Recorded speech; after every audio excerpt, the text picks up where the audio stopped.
सलाम पाकिस्तान 24 न्यूज़ के साथ मैं हूं अली आरिफ। हेडलाइंस आपने जानी, बुलेटिन का बाकायदा आगाज़ करेंगे और सबसे पहले आपको बताएं कि वादा आवाम से नहीं IMF से निभाना होगा। पेट्रोल अब हर महीने 4 रुपये महंगा होगा, हुकूमत ने साफ साफ बता दिया। तर्जुमान वजारत ख़जाना मुजम्मिल असलम कहते हैं कि IMF की शर्त के मुताबिक पेट्रोल की कीमत बढ़ानी है। एक सवाल पर मुजम्मिल असलम गुस्से में आ गए, सहाफ़ियों से तू तकार, जिस पर सहाफ़ियों ने कहा कि आप बोल रहे हैं। तो आपको बता रहे हैं कि हुकूमत की जानिब से वाज़े कर दिया गया है कि अब हर माह 4 रुपये पेट्रोल महंगा होगा। कुछ दीगर खबरें शामिल करेंगे। आपको बताएं कि बलूचिस्तान के इलाके दुखी में कोयले की कान में मिट्टी का तोदा गिरने से 2 कारकुन जाम बहक जबकि 2 ज़ख्मी हो गए। अब आपको बताएं कि कराची में ओमिक्रॉन से मुतासिर एक ही ख़ानदान के 12 अफराद सामने आए, जिसके बाद गुलशन इकबाल में माइक्रो स्मार्ट लॉकडाउन नाफिज कर दिया गया। सख्त पाबंदियों के बावजूद मुतासरा बंगले के मकीनों की आज़ादाना नकलो हरकत जारी है। इंतज़ामिया का कोई एहलकार इलाके में मौजूद नहीं है। आगे बढ़ेंगे। आपको बताएं कि मौलाना फजलुर रहमान ने हुकूमत को टफ टाइम देने की तैयारी कर ली। कहते हैं कि तमाम साजिशों को नाकाम बनाने के लिए मैदान में आना होगा। मनसूबाबंदी के तहत तहरीक इंसाफ को कौम पर मुसल्लत किया गया। मिनी बजट में नया टैक्स लगाकर अवाम को मजीद तबाही की तरफ धकेल दिया गया। उन्होंने कहा कि अपने बैंक को आलमी इदारों की गिरफ्त में देना मुल्क की आज़ादी दाव पर लगाने के मुतरादिफ है। वो पेशावर में पार्टी इजलास से खिताब कर रहे थे। हमने ये जो हुकूमत हम पर मुसल्लत की गई, आप सब जानते हैं कि दाखिला पॉलिसियां हों या खारजा पॉलिसी, मुल्क के अंदर क़याम अमन का मसला हो या पड़ोसी ममालिक और दुनिया के साथ बेहतर ताल्लुकात का मामला हो, उसके लिए माशी क़ुव्वत रीढ़ की हड्डी की हैसियत रखता है। हमने तारीख में पहली मरतबा देखा कि पाकिस्तान का सालाना तरक्याती बजट और उसमें हमारे तरक्की का तखमीना सालाना वो 0 से नीचे चला गया। महंगाई उरूज पे चली गई और जो महंगाई कल परसों से पहले तक थी, जिससे गरीब की कमर तोड़ दी थी, कराह रहा है मुल्क का आम आदमी। और आपने 360 अरब रुपए का परसों अपना एक नया बजट पेश कर दिया, मिनी बजट जिसे कहते हैं। अब आपको बताएं कि मुल्क में महंगाई बुलंद तरीन सतह पर पहुंच गई। दिसंबर 2021 में शरह 12.3% पर चली गई। एक साल में ऑयल 60, घी 56, गंदम 15 और चीनी 14% महंगी हुई। दालें, लोबिया, गुड़, साबुन, कपड़े, तामीराती सामान की कीमतें भी बढ़ी, जबकि आवाम को 59% इजाफी बिल भरना पड़े। पाकिस्तान में इक्तिसादी तरक्की कितनी हुई, स्टॉक मार्केट की साल भर की कारकर्दगी ने सब बता दिया। मार्केट में मुनाफे की शरह सिर्फ 1.9% रही, जबकि गैर मुल्की डूब गए। 8% नुकसान उठाना पड़ा। दूसरे मुल्कों की मार्केटों ने 30% तक मुनाफा कमाया। तफसीलात मियां खलील की रिपोर्ट में। किसी मुल्क की इक्तिसादी कारकर्दगी का अंदाजा लगाना हो तो देख लें स्टॉक मार्केट कहाँ है और कैसी जा रही है। हमारी हुकूमत दावे करती थकती नहीं कि इक्तिसादी सूरत-ए-हाल बेहतर हो रही है, मगर स्टॉक मार्केट का आईना तो कुछ और ही तस्वीर दिखा रहा है।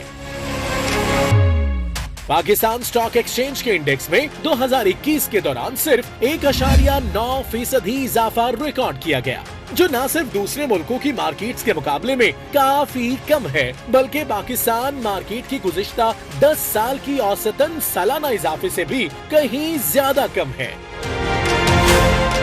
टॉप लाइन सिक्योरिटीज की रिपोर्ट के मुताबिक पाकिस्तान स्टॉक मार्केट में 2021 के दौरान पाकिस्तानी रुपए में शरई मुनाफा 2% से भी कम यानी 1.9% रही और डॉलर वालों का तो भट्टा ही बैठ गया, जिन्हें 8% नुकसान उठाना पड़ा। KSE 100 इंडेक्स में 2021 से कबल 10 साल के दौरान औसतन सालाना 15% इजाफा हुआ था, जो 2021 में सिर्फ 1.9% है। दुनिया को देखें तो वो चांद पर जा पहुंची है। अमेरिकी स्टॉक मार्केट के इंडेक्सेस में पिछले बरस 30% तक इजाफा देखा गया। यूरोपियन स्टॉक मार्केटों में भी 30% तक इजाफा हुआ। लंदन स्टॉक मार्केट 15%, जर्मनी 16% और फ्रांस के स्टॉक मार्केट 30% मुनाफा दे गए। खित्ते में भारत की मुंबई स्टॉक मार्केट के बेंचमार्क इंडेक्स में 2021 के दौरान 21% इजाफा देखा गया। हांगकांग मार्केट के इंडेक्स में 14%, ऑस्ट्रेलिया इंडेक्स में 13%, जबकि चीन और जापान के इंडेक्स में 5% इजाफा रिकॉर्ड किया गया। एक बार फिर याद दिला दें कि पाकिस्तानी स्टॉक मार्केट में 1.9% इजाफा हुआ। जमात इस्लामी कराची का सिंध असम्बली के बाहर एहतजाजी धरना 30 रोज में दाखिल हो गया। हाफिज नईमुर रहमान कहते हैं कि अब ये जद्दोजहद फैसला कुन मरहले में दाखिल हो चुकी है। जब तक सिंध हुकूमत लोकल गवर्नमेंट बिल वापस नहीं लेती एहतजाज जारी रहेगा। मजीद बताएं हमारे नुमाइंदे दानियाल सिद्दीकी। बिल्कुल, सिंध गवर्नमेंट लोकल बिल के खिलाफ जमात इस्लामी की जानिब से सिंध असम्बली के ऊपर धरना दूसरे रोज भी जारी है। रात गए तक कारकुनान की बड़ी तादाद है कि जो जलसा के धरने के अंदर मौजूद है। जमात इस्लामी कराची के अमीर हाफिज नईमुर रहमान ने मुतालबात के मंजूर ना होने तक जो है वो धरने को जारी रखने का ऐलान किया। बताया गया है कि पीर के रोज खवातीन की बड़ी तादाद जो है वो इस जरके के अंदर शरीक होगी। इस वक्त हमारे साथ नायब अमीर जमात इस्लामी कराची डॉक्टर उसामा रजी साहब मौजूद हैं, उनसे बात करते हैं। नहीं, देखें, सिंध हुकूमत तो बेहिस हुकूमत है, गैर जमहूरी हुकूमत है और उनके कानून तक जमहूर की आवाज़ नहीं पहुंच रही। 3.5 करोड़ की आबादी का ये शहर चीख रहा है और उनको सुनाई नहीं दे रहा। और वो इसलिए नहीं सुनाई दे रहा कि वज़ीर आला साहब ने ये फरमाया है कि हम अक्सरियत में हैं, लिहाजा हम जो चाहेंगे वो करेंगे। तो इस वजह से वो एक जागीरदाराना ताकत की बुनियाद के ऊपर ये बात कर रहे हैं। और मैं उनको आगाह करना चाहता हूँ इस धरने के तवज्जुह से कि आप अक्सरियत में नहीं हैं, अक्सरियत में हारी है, अक्सरियत में किसान हैं, अक्सरियत में मजदूर हैं। पूरे कराची की मार्केटें जो कराची का सारा रेवेन्यू जनरेट करती हैं, उन मार्केटों के नुमाइंदे यहाँ पे आके चीख रहे हैं। सारी दुनिया सुन रही है, नहीं सुन रही तो सिंध असेंबली के जागीरदार नहीं सुन रहे। शुरा सर्द सर्दी की हालत के अंदर भी इस धरने के अंदर शरीक हैं। जी ठीक है दानियाल, आपने अपडेट किया, बहुत शुक्रिया। लाहौर चैम्बर में FPCCI के 9 मुंतखब अहदेदारों के एजाज़ में इस्तकबालिया दिया गया। इरफान इकबाल शेख, मियां नुमान कबीर, ख्वाजा शाहजेब अकरम, मियां अंजुम निसार, बाबर महमूद समेत ताज़ रहनुमाओं ने तकरीब की रौनक बढ़ाई। मजीद अहवाल जुनैद रियाज की रिपोर्ट में। Federation of chamber of commerce and industry के 9 मुंतखब अहदेदारों के एजाज में लाहौर चैम्बर में इस्तकबालिया दिया गया। सदर लाहौर चैम्बर मियां नौमान कबीर ने इस उम्मीद का इजहार किया कि इरफान इकबाल शेख ताजरों के मसाइल हल करने के लिए अपना किरदार अदा करेंगे। हम अल्लाह ताला के इंतहाई शुक्रगुजार हैं कि उसने जनाब इरफान इकबाल शेख साहब को फेडरेशन के इलेक्शन में बतौर सदर एक तारीखी कामयाबी से हमकनार किया। ये एक नए अहद का आगाज है। 9 मुंतखब सदर FPCCI इरफान इकबाल शेख ने यकीन दहानी कराई कि वो इस फोरम को ताजरों की बेहतरी के लिए इस्तेमाल करेंगे। जो 2 साल जो हमने वर्किंग की है उसके ऊपर लोगों ने बाकायदा, जो पहले कभी ऐसा मुनीर के नाम से डरते थे और सामने नहीं आते थे कि नहीं हमारा नाम ना लो, भाईजान का नाराज हो जाएंगे, इस बार लोग खुल के आए हैं, खुल के उन्होंने कहा जी हम आपके साथ होंगे। सीनियर नायब सदर FPCCI ख्वाजा शाहजेब अकरम ने बिजनेसमैन पैनल की हिमायत पर ताजरों का शुक्रिया अदा किया।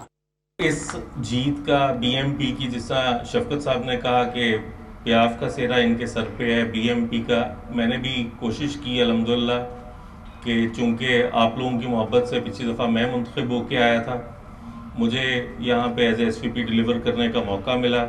तकरीब में FPCCI के साबिक सदर मियां Anjum Nisar, Saddar Hall Road Association Babar Mahmood, Nadeem Qureshi, Moazzam Ali Khan, Ali Afzal, Shafqat Mahmood, Zafar Iqbal Chaudhry, Masood Nizami, Zeeshan Khalil, Suhail Ashari और मोहम्मद अली मियां समेत दीगर ताजरों ने शिरकत की।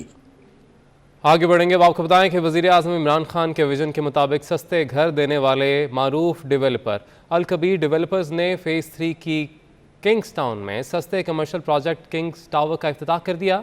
किंग्स टावर का इफ्तिताह चौधरी औरंगज़ेब, कासिम अली शाह और CEO अलहादी स्टेट काशिफ शहराज ने किया। तकरीब में GM operations manager Khurram Shahzad, operations manager media news Mian Najam Qadeer समेत दीगर ने शिरकत की। चेयरमैन चौधरी औरंगज़ेब का कहना था कि वो कारोबार को खिदमत हल्क के जज्बे के तहत कर रहे हैं।